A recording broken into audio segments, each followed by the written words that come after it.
तुझे बगोन म्हाका जिवी ना बोल जेजू आनी पदवी तुझे बगोन म्हाका जिवी ना बोल जेजू आनी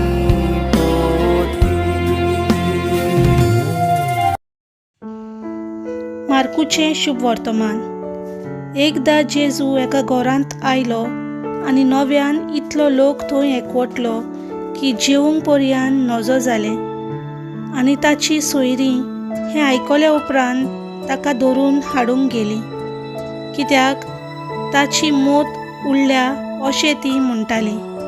देवाचें उतर हें।